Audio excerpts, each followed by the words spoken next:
नमस्ते दोस्तों, स्वागत है आपका परीक्षा स्टडी 24 यूट्यूब चैनल पर। दोस्तों, आज हम आपको डीएलएड प्रथम सेमेस्टर के विषय गणित को कराएंगे। इसमें हम आपको आपके सिलेबस के अनुसार और आपके पेपर में जो प्रश्न पूछे गए हैं उसके अनुसार टॉपिक बनाते हैं और उसी के अनुसार पढ़ाते हैं। तो वीडियो को अंत तक ज़रूर देखें। जो छात्र नए जुड़े हैं वो नोट कर लें कि डीएलएड प्रथम सेमेस्टर की जो क्लास आती है वो शाम को 6 बजे आती है। ये टाइम नोट कर लें। देखते हैं दोस्तों, आपके पेपर में ये प्रश्न पूछे भी जाते हैं परिभाषा से, और एग्जाम्पल में जैसे 15 के अपवर्तक बताना, तो ये भी पूछा जाता है। तो परिभाषा को पहले समझते हैं। जब एक बार आप समझ जाएंगे तो आप प्रश्न कर सकते हैं। समझते हैं दोस्तों। अपवर्तक, जो अपवर्तक होता है उसे ही विभाजक कहते हैं। क्या कहते हैं? विभाजक। इंग्लिश में फैक्टर कहेंगे। आप समझते हैं इसकी परिभाषा। कोई संख्या जिन जिन संख्याओं से पूरी पूरी विभाजित हो जाती है वे संख्याएं उस संख्या की अपवर्तक कहलाती हैं। तो आपके पेपर में पूछा जाए कि 15 के अपवर्तक बताइए, तो आप क्या करेंगे? क्रमशः एक से जो प्राकृतिक संख्याएं होती हैं तो उनसे क्रम से एक का भाग लगाएंगे। पहले 15 में चला जाएगा, फिर 2 का लगा के देखेंगे नहीं जा रहा, फिर 3 का लगाएंगे तो पूरा पूरा 3 का भी चला जाएगा। 4 का देंगे, 4 का नहीं जाएगा, फिर 5 का देंगे, 5 का पूरा पूरा चला जाएगा, फिर 15 का देंगे, 15 का पूरा पूरा भाग 15 में चला जाएगा।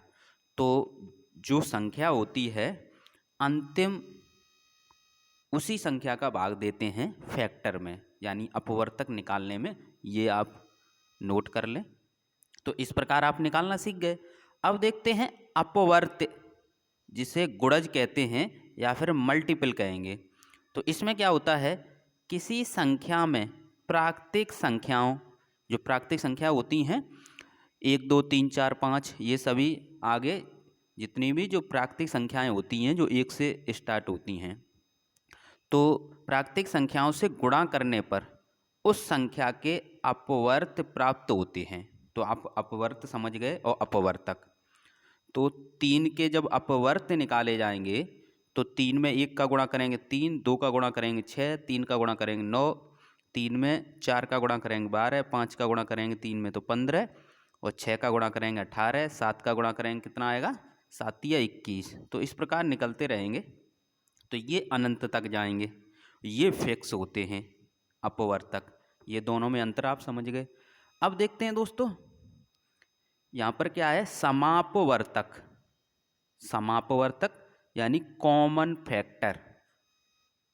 अपवर्तक क्या होता है? फैक्टर।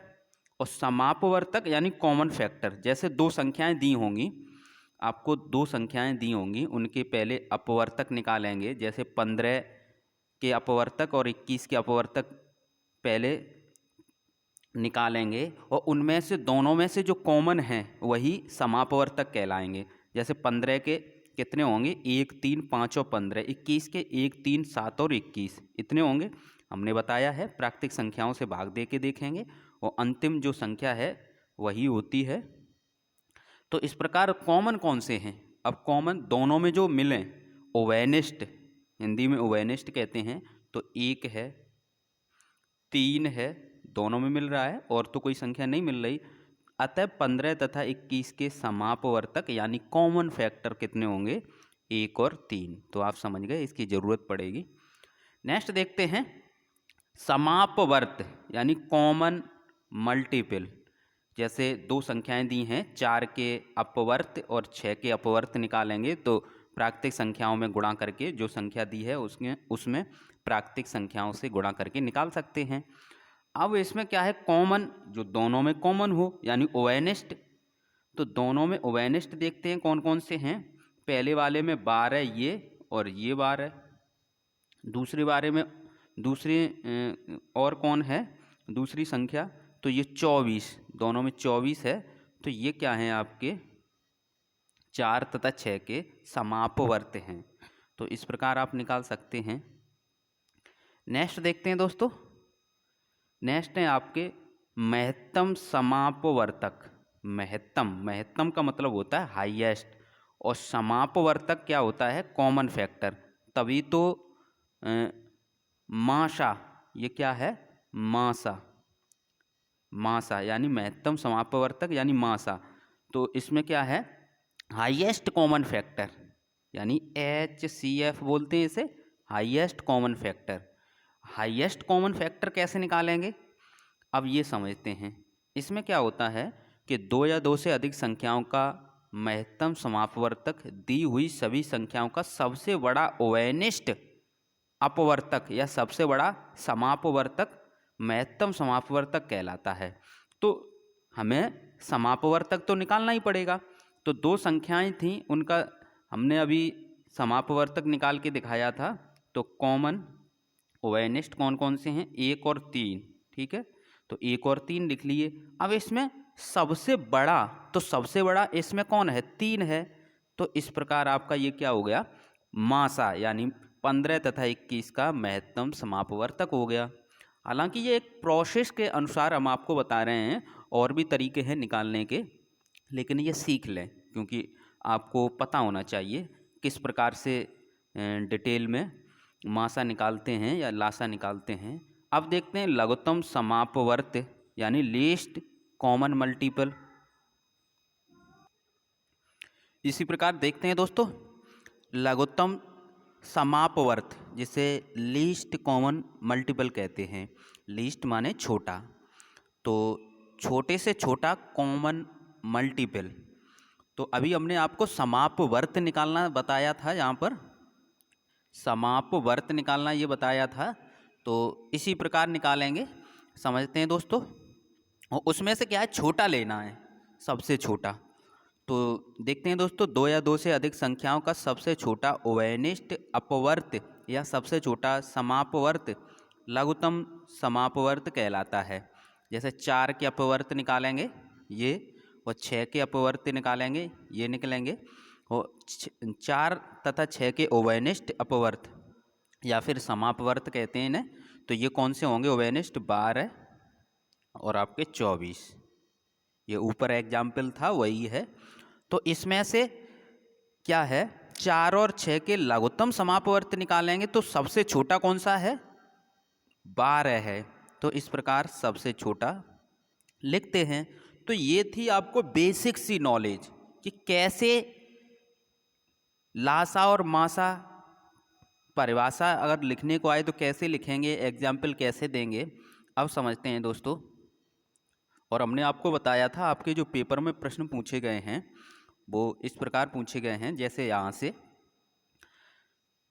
जैसे 3 के अपवर्त बताइए या 15 के अपवर्तक बताइए, इस प्रकार से, यानी अपवर्त और अपवर्तक से प्रश्न पूछे गए हैं, ये ध्यान रखें। अब देखते हैं दोस्तों लासा की अभाज्य गुणनखंड विधि, यानी गुणनखंड विधि से भी हम लासा निकाल सकते हैं। भाग विधि होती है, एक गुणनखंड विधि होती है लासा और मासा निकालने की। और देखते हैं दोस्तों 15 तथा 20 का लघुत्तम समापवर्त ज्ञात कीजिए, यानी यहाँ पर क्या पूछा जा रहा है, लासा, शॉर्ट में इसे लासा कहते हैं। तो गुणनखंड विधि क्या है एक बार समझ लेते हैं। जैसे 15 के गुणनखंड करेंगे, 15 के आप गुणनखंड कर लेंगे। पहले यानी 15 के गुणनखंड करेंगे तो पहले क्या करेंगे, 2 का भाग देंगे, इसमें नहीं जाएगा, 3 का देंगे, 3 पंजे 15। अब इस प्रकार लाइन करेंगे, फिर देखेंगे इसमें जब 5 है तो 5 से छोटी संख्याओं का तो जाएगा ही नहीं, तो इसमें जाएगा 5 का भाग, 5 एकन 5। तो इस प्रकार जो आपके 15 के जो गुणनखंड हुए वो कितने हुए, 3 गुणा 5। जब एक बार आप समझ लेंगे किस प्रकार निकालते हैं तो आप लिख सकते हैं। अब करेंगे 20 के गुणनखंड, तो 20 के आप कर लें, 2 का भाग लगाएंगे 10 बार। अब क्या करेंगे, फिर 2 का जाएगा भाग 5 बार, फिर 5 का जाएगा, 5 एकन 5, तो 20 के कितने निकले? 2 गुणा 2 गुणा 5। इस प्रकार ये गुणनखंड हो गए। तो ये हमने लिख दिए हैं 15 के 3 गुणा 5 और 20 के 2 गुणा 5। तो यहाँ पर समझने वाली बात ये है, ये गुणनखंड विधि है, समझते रहें। समझने वाली बात ये है कि इसमें क्या करेंगे, इसमें क्या करेंगे, जो कॉमन है वो पहले लिख लेंगे और दोनों में 15 और 20 में, और जो कॉमन नहीं है उन सबको एक बार लिख लेंगे।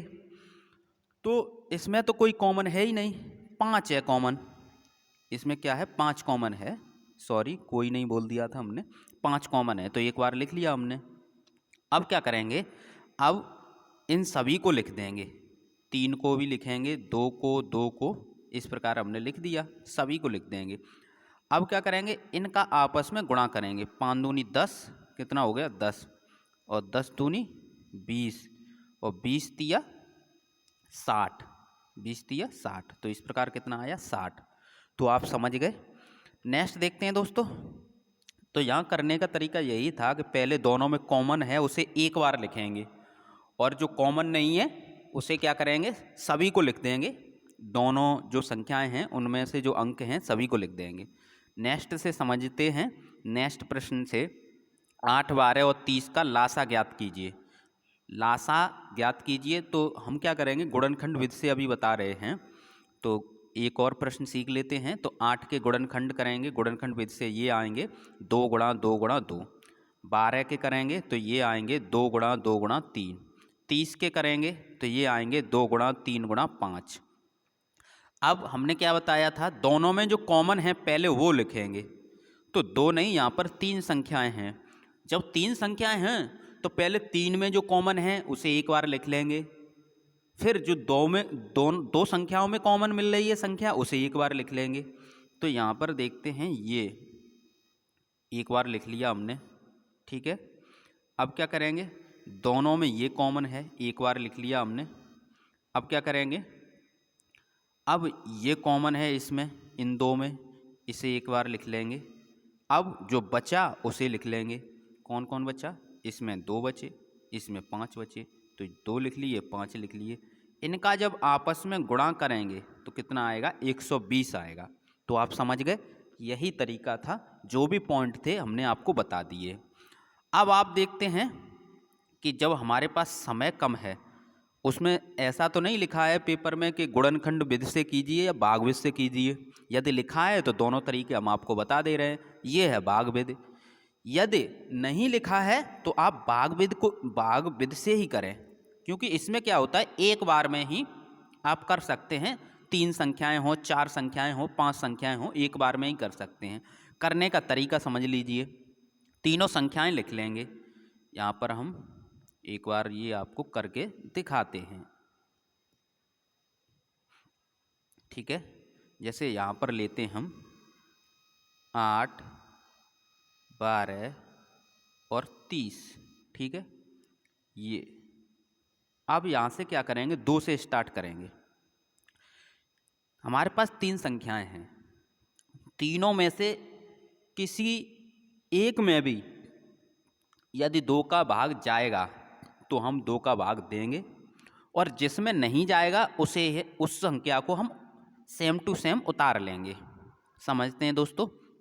तो 2 का भाग 8 में देंगे तो 4 बार जाएगा, 12 में देंगे तो 6 बार जाएगा, और 15 में देंगे, 30 में देंगे तो 15 बार पूरा जाएगा।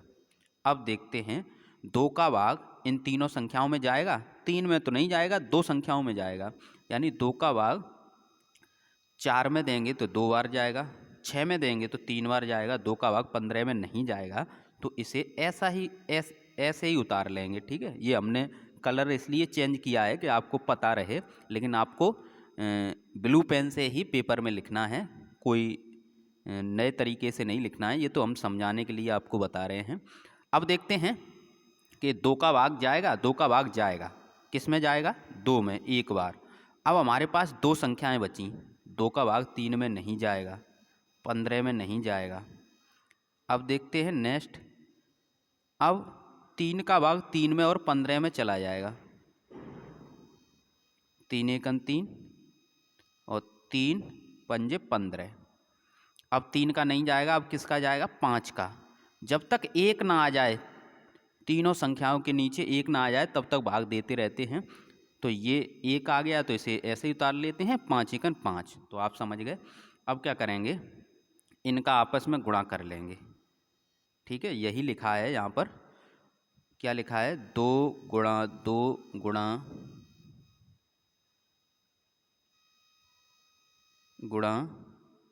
2 गुणा 3 गुणा 5।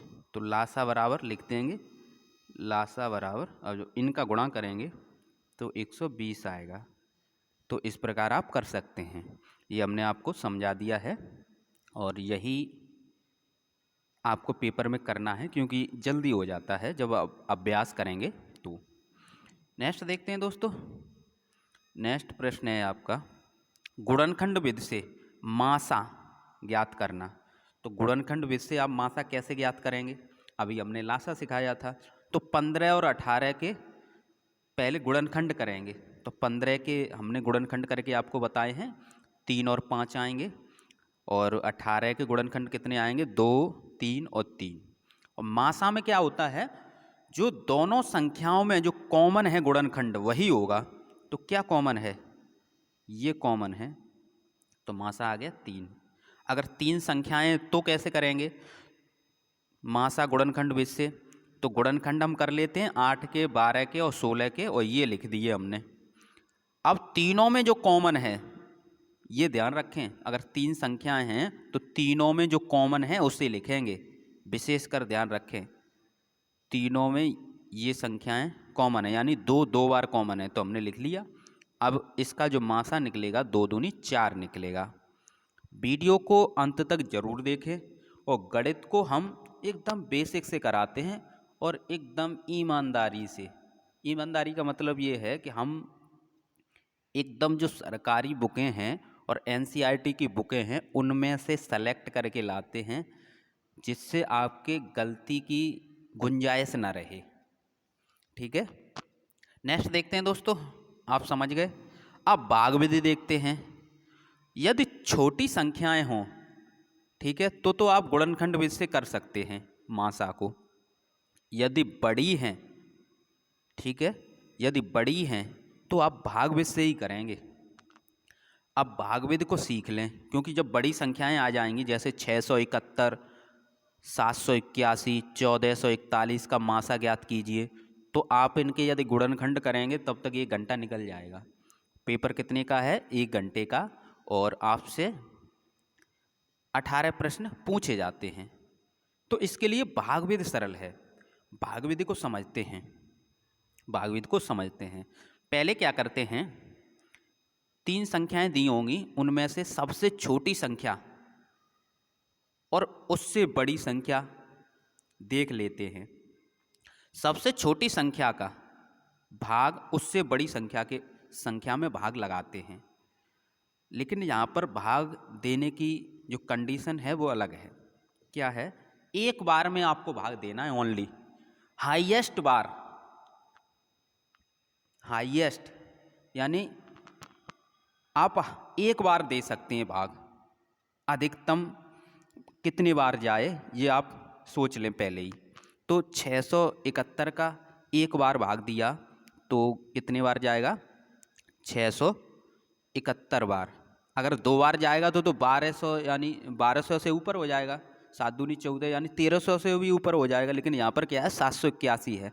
अब क्या करेंगे? एक बार ही देते हैं। एक बार का मतलब ये है कि 671, अब यहाँ पर या बड़ी संख्या होती, सपोज बड़ी संख्या होती, तो हम दे सकते थे 671 का 10 बार, 15 बार, ऐसे।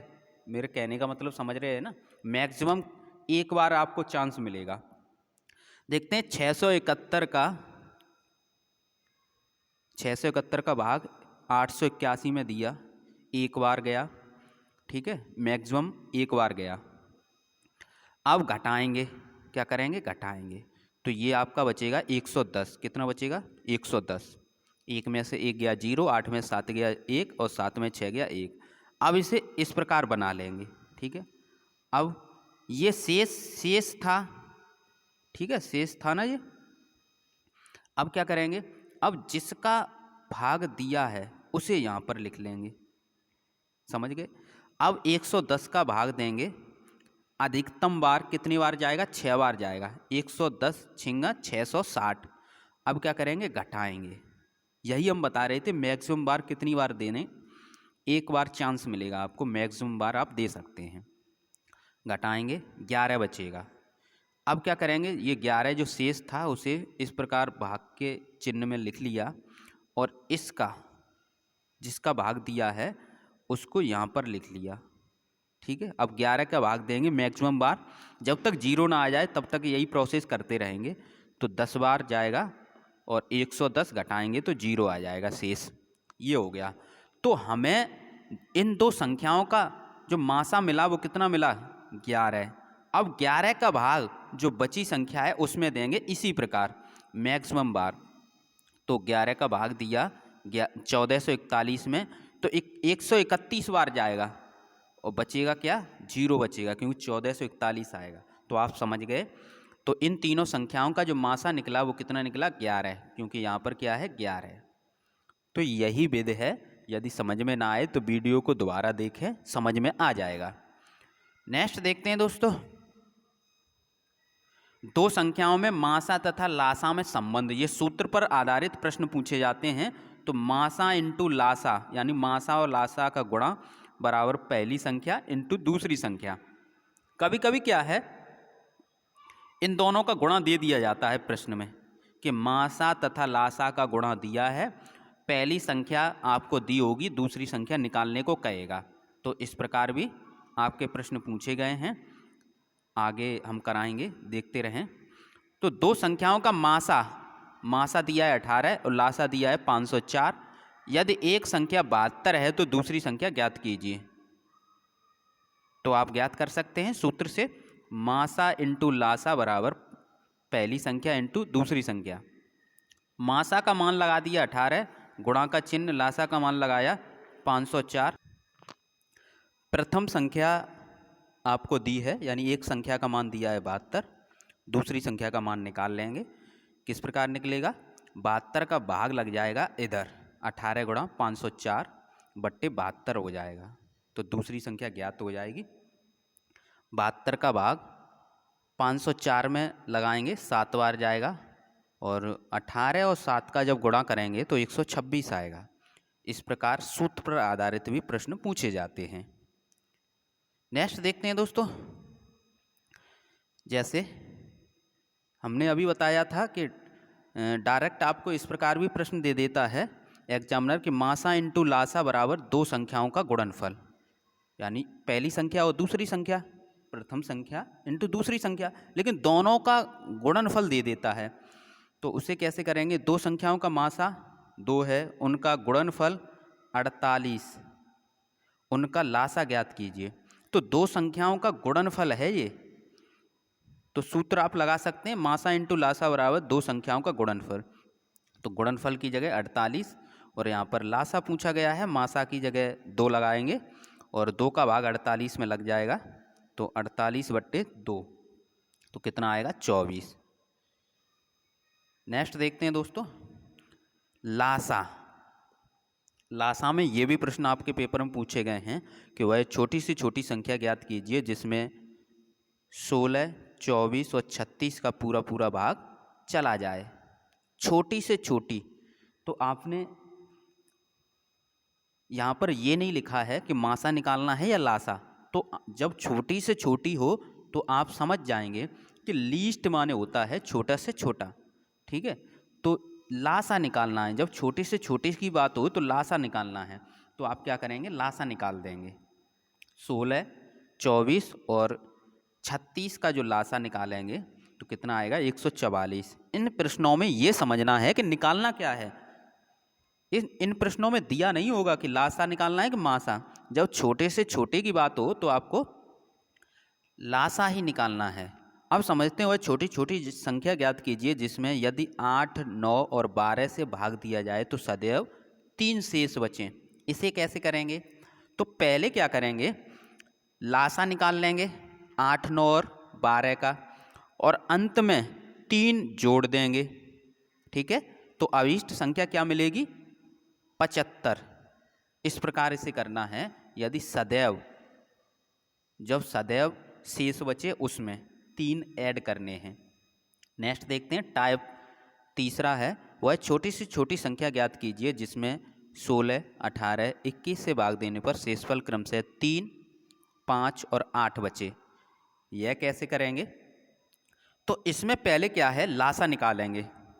हमने क्या किया, 16, 18 और 21 का लासा निकाला, कितना आया? 1008। अब क्या करना है, अब आपको ये करना है कि 16, 18 और 21 से भाग देने पर शेषफल क्रमशः इतने बच रहे हैं। 16 से भाग देंगे तो 3 शेषफल, 18 से भाग देंगे तो 5 शेषफल, और 21 से भाग देंगे तो 8 शेषफल। तो हम क्या करेंगे, इनको घटा लेंगे। तो 16 में से 3 घटाएंगे तब भी 13, 18 में से 5 घटाएंगे तब भी 13, और 21 में से 8 घटाएंगे तब भी 13 ही बचेंगे। तो जो अंत में जो लासा है उसमें से 13 घटा देंगे तो आपको अभीष्ट संख्या प्राप्त हो जाएगी। जो टाइप हैं उसी प्रकार से आपको करने हैं, तभी प्रश्न निकलेंगे।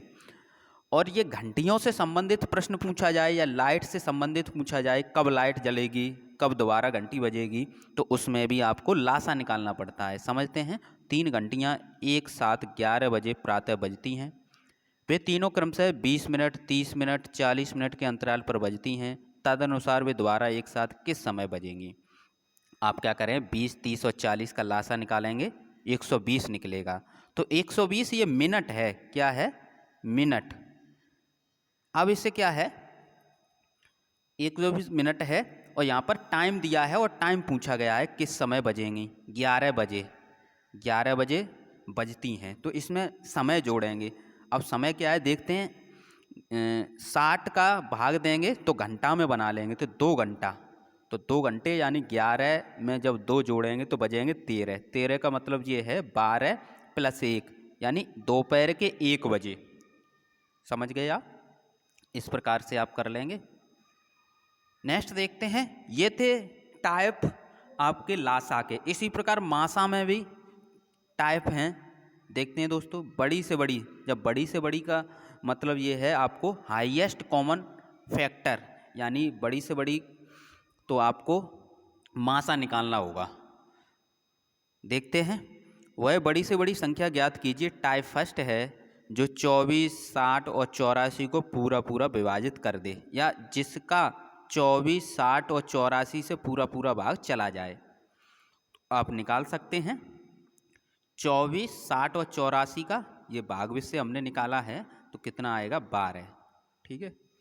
नेक्स्ट टाइप में देखते हैं, वह बड़ी से बड़ी संख्या यानी मासा निकालना है जिससे 134, 159, 184 में भाग देने पर प्रत्येक दशा में 9 शेष बचे। तो इसे कैसे करते हैं? ठीक है, इसे क्या करेंगे, 134 में से 9 घटाएंगे, 125 आएगा। 159 में से 9 घटाएंगे, 150 आएगा। 184 में से 9 घटाएंगे, 175 आएगा।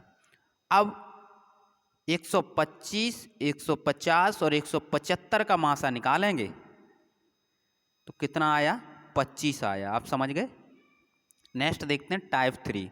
वह सबसे बड़ी संख्या कौन सी है जो 411, 684, 821 को विभाजित करने के फलस्वरूप क्रमशः 3, 4 और 5 शेष बचता है। तो यहाँ पर क्रमशः 411 में से 3 घटाएंगे इससे क्रमशः, और कितना आएगा? 408 आएगा। 684 में से 4 घटाएंगे, 684 में से 4 घटाएंगे तो 680 आएगा। 821 में से 5 घटाएंगे तो कितना आएगा आपका? 816 आएगा। अब 408, 680 और 816 का मासा निकालेंगे। तो इस प्रकार भाग से निकाल लेंगे, कितना आएगा? 136 आएगा। क्योंकि टाइप समझना बहुत ज़रूरी है। यदि आप टाइप नहीं समझेंगे तो आप सवाल नहीं कर सकते। नेक्स्ट है चौथा टाइप है, वह बड़ी से बड़ी संख्या ज्ञात कीजिए जिसमें 545, 863, 969 में भाग देने पर प्रत्येक दशा में समान शेष बचे, या वह शेष भी ज्ञात कीजिए। समान शेष बचे लेकिन शेष भी ज्ञात कीजिए। तो इसमें क्या करते हैं, आपस में संख्याओं को घटा लेते हैं। तो 969 में से 863 को घटाया, 106 बचा। 969 में से 545 को घटाया, 424 बचा। 863 में से 545 को घटाया, 318 बचा। अब इनका मासा ले लेते हैं। तो मासा लिया वो कितना आया, 106। अब क्या करेंगे, मासा 106 आ गया लेकिन इसमें उत्तर 2 हैं, वह शेष भी ज्ञात कीजिए।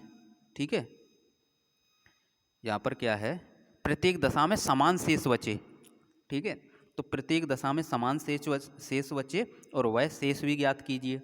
तो उस शेष को ज्ञात करने के लिए आपको क्या करना पड़ेगा, 106 का भाग आप किस में लगाएंगे, 545 में या 863 या 969 में किसी एक में लगाकर ज्ञात कर सकते हैं। तो हमने क्या किया, ये भाग लगाया 106 का 545 में, 5 बार गया, 15 शेष बच गए। तो शेष क्या आया, 15। इसी प्रकार हमने ये लगाकर भी देखा ये शेष सही है या गलत है। तो हमने दूसरी संख्या में 106 का भाग दिया तब भी 15 आया। आप तीसरी संख्या में भी दे के देखेंगे तब भी 15 ही आएगा। तो ये प्रश्न सही है। तो इस प्रकार आपने देखा कि मासा और लासा का कंप्लीट टॉपिक हमने करा दिया है। और जो छात्र हमसे पेड नोट्स लेना चाहते हैं तो मैसेज कर सकते हैं। हमारा व्हाट्सएप नंबर है 84 45 76 64 64। सभी विषय की PDF आपको उपलब्ध करा दी जाएंगी जिससे आप कम समय में तैयारी कर सकते हैं। थैंक यू दोस्तों, वीडियो को लाइक करें, शेयर करें। यदि आप चैनल पर नए हैं तो चैनल को सब्सक्राइब जरूर कर लें। पेड नोट्स हैं, ध्यान रखें। और इसका सहयोग, इसकी जो सहयोग राशि है वो 2 से 20 रुपये है। थैंक यू दोस्तों। सभी विषय यानी 8 विषय की 8 सब्जेक्ट